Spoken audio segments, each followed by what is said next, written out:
Please select fan films. Good choice. Select your guest. Purple Valkyrie, begin.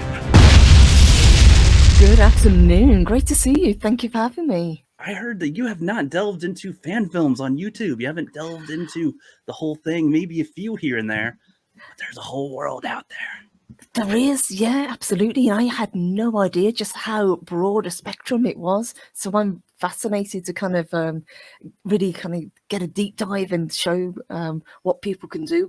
All right, so we're going to start with a Star Wars one today. This one is called Hoshino.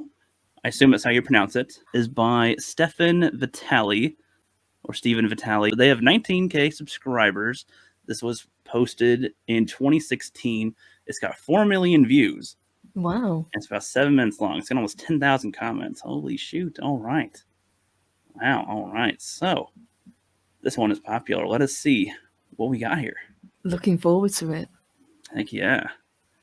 A long time ago, a galaxy far away. I didn't even think about this. This might actually be a different language. It might be. I'll have the captions on. Just in case. Yeah. Just in case. Well, because it started, I looked and it was already highlighted down here with on, and I was like, why are those on? I didn't have those on. And that might be why. So let's see.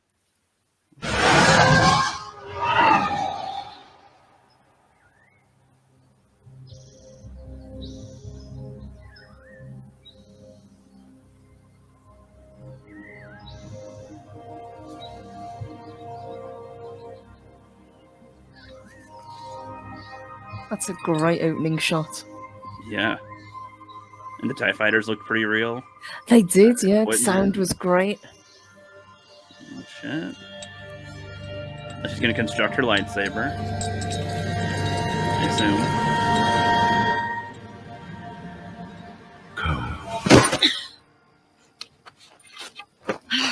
Master John Su, when are we moving on to lightsabers? That is not the right question. You should be asking what is unique about a lightsaber, what is essential. It's not the blade's color. It's not its power. Great choreography. A great choreography. I'm really impressed so far. Yeah, I like it so far. They started out pretty well. So for fan films, this is one thing that I've really been trying to notice with a lot of these is like how much substance are they going to get to us and how much time. They did not start with the crawl this time. A lot of the fan films start out with a long crawl to set us into what's going on, but very few of them have just started with whatever it is and they're going to show us and that's going to start the story. This is only 7 minutes long and they've got a lot of substance so far. They had the girl seems he was going to construct her lightsaber in the forest. She had interesting, just very simple look, but you know, I'm curious. You know, she had like either blood or makeup or something. Yes, face, like she'd been burned. Even yeah, her eyes were. I don't know what was going on with the eyes, but something was interesting going on there with that. And going into a flashback, this guy looks all right, and they're talking about a lightsaber. And I like how he's breaking down how it's not just a simple weapon. There's more to it than that. It's not just, oh, here's your doopy-doo weapon, like a stick here. It's like, no. There's more to it than that. And he's explaining this while they're doing some choreography. So yes, a lot costumes look great as well. Yeah, costumes are looking good, on point. There's been a lot of them where they have just jackets on, essentially, which look fine, which look surprisingly good for what it is. But this like fits. If you didn't have any pretext, you go, oh, this is Star Wars right here. So yes, that's good.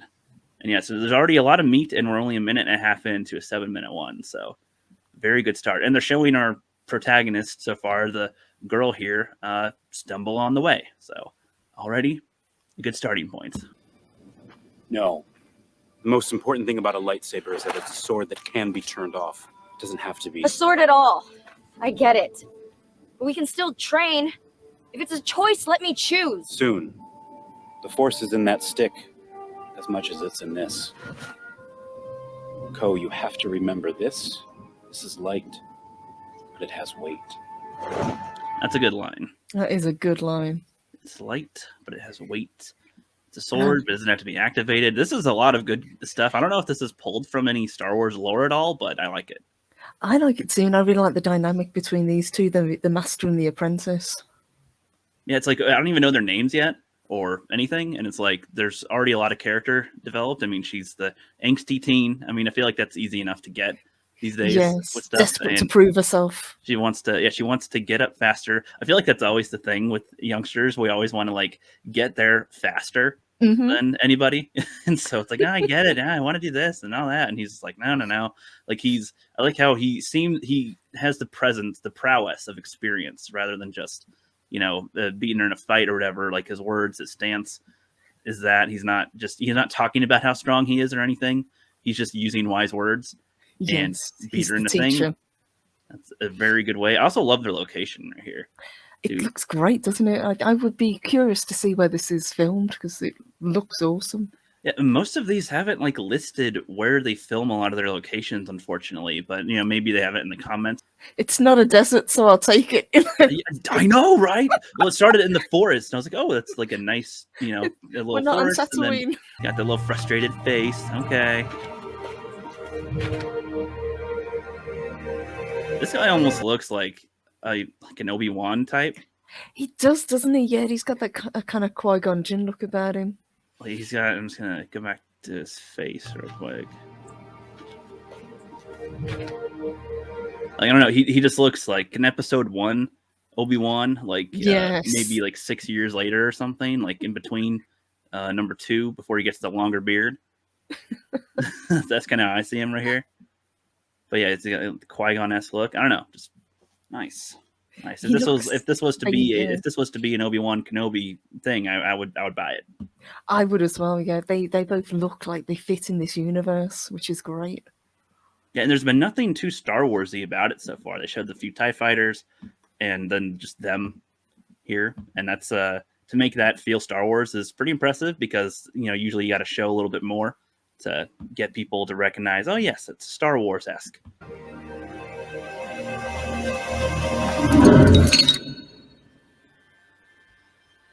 Oh, it does look like a burn. That's a good shot.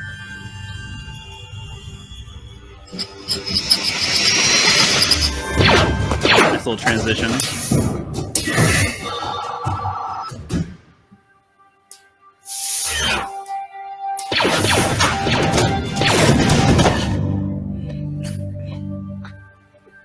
This is stupid. In a real fight, I'd be able to see. To be a Jedi is to fight the darkness. The blindfold is just a helpful simulation.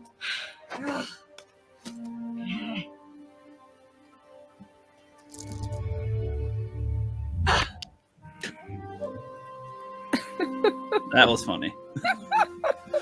See, that already just does a lot of characters. Just little tease.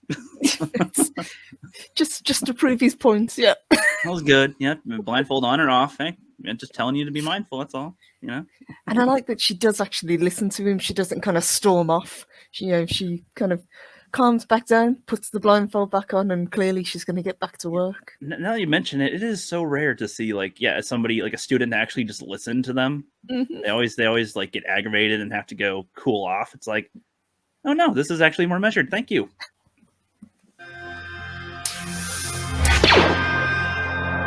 I like those transitions too between the scenes with the bolts and then goes to the robot thing and that comes at the screen and then it's at her face real quick. Really it's very, effective. very subtle, but I like that. Would you class? Do they be called jump cuts, or is it kind of a those are jump cuts, but it's but with the motion that's on camera, it doesn't it's not as jerky as a jump cut would be or whatever. So it almost seems like a transition with the movement on the screen. So very nice. That's the one type of thing that is a very, very minute editing detail that can improve something from being mundane to a little bit better. And I feel like a lot of the fan films that I've watched, for especially Star Wars ones that were of the lower quality, like little editing details like that could have made it slightly more intriguing. So I like that here.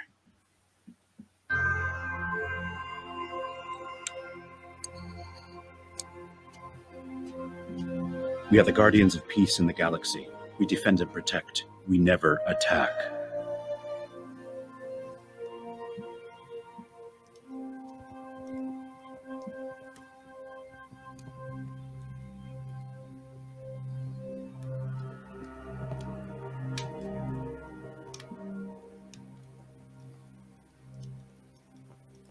Gonna do it bad, maybe. Yeah, she's thinking about it. Mm-hmm.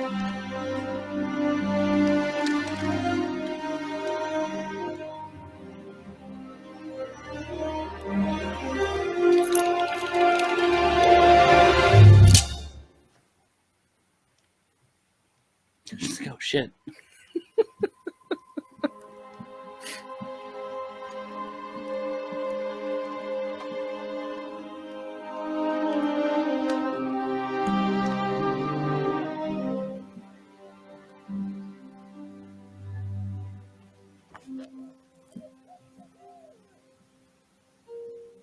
Make sure it's pointed the right way. Yes. It'd be a really short film. Yes, that's how you do a short film. Just oops, whoops.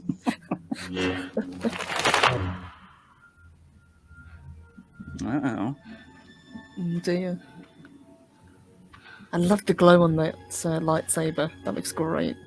Yeah, they really thought about what shots they want to have for this.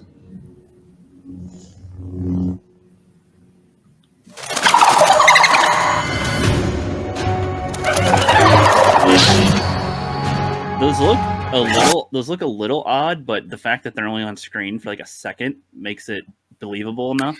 Yes, I think also because they're gliding, they haven't tried to make them look like they're flapping their wings. They don't look as fake. I think if they really tried to make them look like they were moving, it would be too jarring. Yeah, they're not trying to make it Birdemic. Mm-hmm. Have you seen Birdemic? I have seen Birdemic. Okay, yes. good. Okay, good. You know what I'm talking about. Okay, Yes. That's what I was thinking of when you mentioned the flapping wings. Yeah. I'm like, okay, With it just sell over the top. Yeah. Yeah. So now you have your trusty clothes hanger as a weapon. Yes.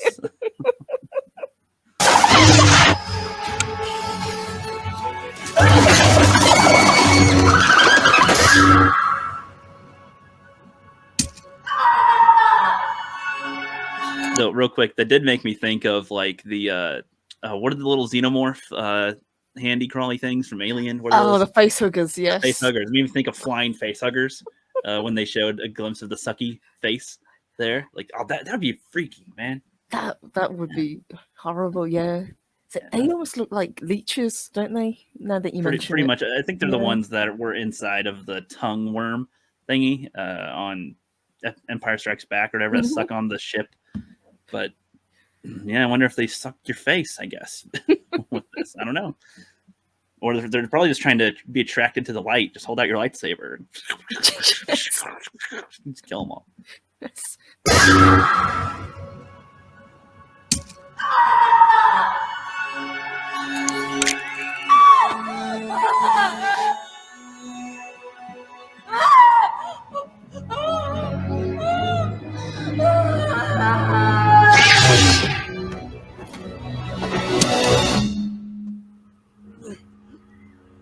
Okay. Oh, Morgoth.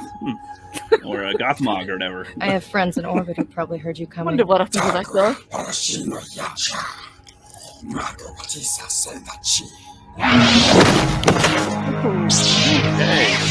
Okay. Nice little setup here. All I could think of was Gothmog from Lord of the Rings. Yes. with his face. The age of men is over. That was good. And I like that he's speaking a different language. That's actually a detail that some fan films forget here and there, but a lot of them do get it right, though, which is interesting. Yes, I also like the extra moons that they had in the sky before she went into the cave. That was a really nice little touch. Small details. I like this too. She's like, "Yeah, my friends in orbit detected you, or whatever, heard you coming." And then he's like, "Well, mine are also here. They're already here." So it's like, "Oh shit!" So you're aware, but you're Surprise! not. And this ties into her little training about being, it doesn't matter if you have the blindfold or not. You're trying to be aware of your surroundings and stuff. So that's not a throwaway. That's a tie-in, and we're almost done here. So the blindfold was pretty much was setting up that she loses her sight. I think that was a really nice detail. Yeah. And her curiosity to like hold the lightsaber for whatever reason, and ended up, she went against her better judgment and paid for it right there. Consequence a little. Heard you coming. My friends are close.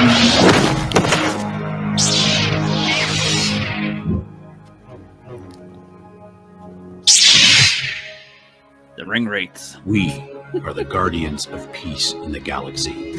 I read that as we are the guardians of the galaxy when as the text was on screen. I read that as we are the guardians of the galaxy. I wanted to see Rocket Raccoon just hop on his shoulder or something. One of these trees turns out to be Groot. It's Groot. Yep, dude, that'd be a funny type of fan films for people to do. Make like a combination of stuff. Star Wars meets Guardians of the Galaxy and stuff. Like, come on, filmmakers, do that. Come on. Yeah, you would have thought that would have been more popular. You thought that would have been kind of the obvious way for people to go. That'd be a nice offshoot of the fan film genre to like do I guess that'd be like a fan film, fan fiction, like I guess, or like what's the weirdest crossover you can come up with? Yeah. Yes, exactly. That would be funny. That would be funny. We defend and protect.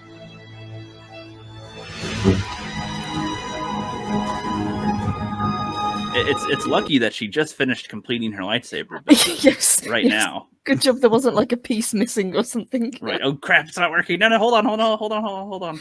It didn't screw in redo. We never attack.